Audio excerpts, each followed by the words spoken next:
कांग्रेस के पूर्व मंत्री रहे सज्जन वर्मा का जन्मदिन इंदौर में धूमधाम से मनाया गया। इस मौके पर सज्जन वर्मा ने सोनकच्छ से अपनी जीत को सुनिश्चित किया है।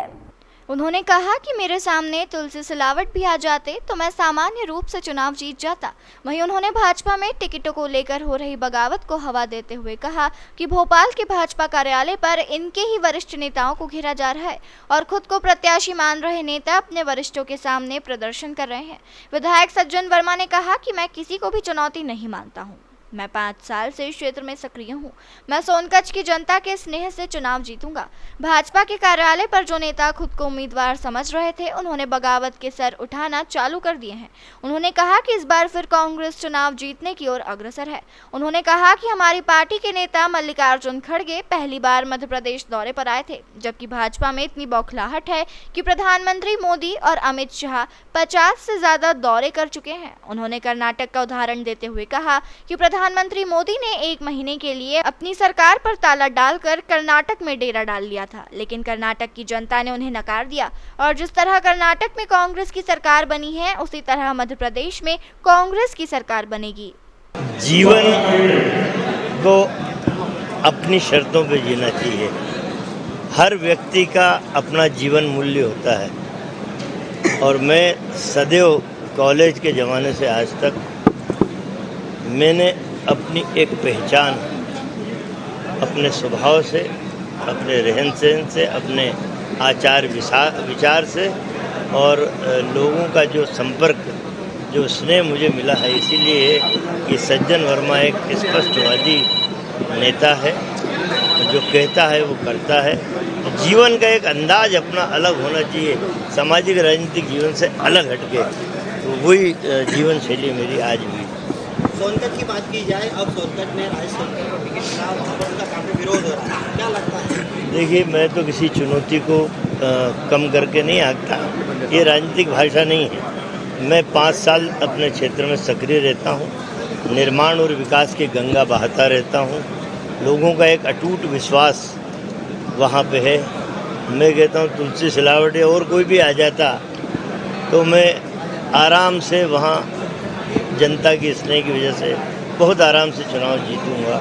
कोई आ जाए, राय सुनकर तो छोटा है हमारे परिवार का, अब उसको जो भी मैं उनके बारे में कमेंट नहीं कर सकता। उनकी पार्टी के लोग विरोध कर रहे हैं। हाँ, मैं आज भारतीय जनता पार्टी के भोपाल के दफ्तर में कल जो अपने आप को उम्मीदवार समझते थे भारतीय जनता पार्टी के तरफ से विधानसभाओं का, जो वहाँ बगावत के स्वर उभरे हैं, जो उत्पात हुआ है, मतलब धर्मेंद्र भूपेंद्र यादव को निकलने नहीं दिया, नरेंद्र सिंह तोमर की गाड़ी घेर ली, बीडी शर्मा को चारों तरफ से घेर लिया। तो ये असंतोष के स्वर, ये बगावती स्वर निश्चित रूप से भारतीय जनता पार्टी की लंका में आग लगाएंगे। कांग्रेस पहले भी कंफर्टेबल थी, आज भी आरामदायक स्थिति में सरकार बना। दादा क्या माना जाए चुनौती है? दादा क्या माना जाए चुनौती है? देखिए, चुनाव और रणभूमि, इसको हमेशा चुनौती के रूप में लेना चाहिए। यदि आपको विजयश्री हासिल करना है तो रणभूमि हो या चुनाव का राजनीतिक समर हो, चुनौती मान के ही आगे बढ़ा जा सकता है। देखिए, मेरा नेता खड़गे तो पहली बार आया है, अमित शाह 4 बार आ गए, नरेंद्र मोदी 4 बार आ गए, नड्डा आ गए, तमाम केंद्रीय नेतृत्व तो डेरा डाले हुआ है। मैंने अपने भाषण में कहा था सागर में मल्लिकार्जुन खड़गे साहब की सभा में कि खड़गे साहब देख लो, जिस तरह ये ड्रोन हमारे फोटो उतार रहा है, ये 2 ड्रोन अमित शाह और नरेंद्र मोदी मध्य प्रदेश के आकाश पे मंडराने लगे हैं। ये ड्रोन इस मध्य प्रदेश की राजनीति को खींच लेना चाहते हैं, लेकिन कर्नाटक में भी इन लोगों ने जो किया था, पब्लिक ने नकार दिया। वही स्थिति मध्य प्रदेश में होगी। 4 बार एक प्रधानमंत्री को काम ही नहीं, सत्ता लोलुपता कितनी है। कर्नाटक में 60 सभाएं ली, हार गए। मध्य प्रदेश में भी इतनी सभा लेने की तैयारी। जनता समझ गई कि केंद्र की सरकार में ताला लगा के 1 महीने जो व्यक्ति पूरी सरकार के साथ कर्नाटक में विधानसभा चुनाव में लगा रहा हो, उसकी सत्ता लोलुपता है। इन्हें देश के विकास, सामाजिक उत्सव को मतलब क्लियर नहीं हो पा रही है। पहले तो कैलाश विजयवर्गीय जैसे लोग ही बड़े पैरोकार थे इसके नाइट कल्चर की। हमारा शहर बड़ा शांत है, बड़ी सामाजिक समरसता है और बिल्कुल इस पर कोई प्रतिबंध लगाना नहीं चाहिए। अब उनकी आंखें खुल गई।